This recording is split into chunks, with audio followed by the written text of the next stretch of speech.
ఐపీఎల్లో huge fan base ఉన్న టీమ్స్లో అదొకటి. ఆ జట్టు అభిమానులు చాలా లాయల్గా ఉంటారు. ఇప్పటిదాకా ఒక్కసారి కూడా ట్రోఫీ గెలవకపోయినా ఇంకా సపోర్ట్ చేస్తూనే ఉన్నారు. అయితే వాళ్ళ ఎక్స్పెక్టేషన్స్ను అందుకోవడంలో మాత్రం టీం ఫెయిల్ అవుతూనే ఉంది. ఈసారి ఐపీఎల్లో కూడా వరుస ఓటములతో డీలా పడింది.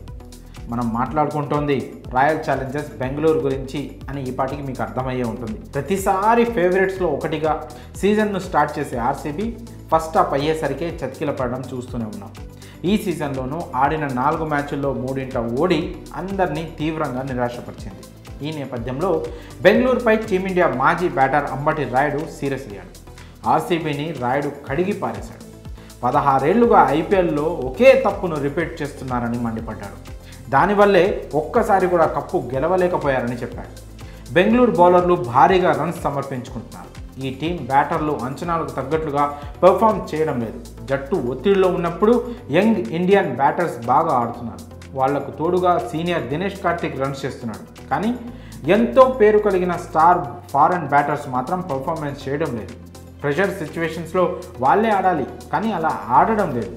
వాళ్ళంతా డ్రెస్సింగ్ రూమ్కు పరిమితం అవుతున్నారు. 16 ఏళ్ల నుంచి ఈ టీంది ఇదే కథ. జట్టు ఒత్తిడిలో ఉన్నప్పుడు ఆర్సీబీలోని బడా బ్యాటర్స్ ఒక్కరు కూడా నిలబడి టీంను ఆదుకోరు అని రాయుడు స్పష్టం చేశాడు. బెంగళూరు జట్టు ఒత్తిడిలో ఉన్నప్పుడు యంగ్ బ్యాటర్స్ బాధ్యత తీసుకొని పరుగులు చేస్తుంటారని రాయుడు పేర్కొన్నాడు. కానీ పేరున్న స్టార్ ఆటగాళ్లు మాత్రం కేక్ మీద ఉండే క్రీమ్ను తింటూ ఎంజాయ్ చేస్తుంటారని విమర్శించాడు. ఇలాంటి టీం ఎప్పుడూ గెలవదని చెప్పుకొచ్చాడు.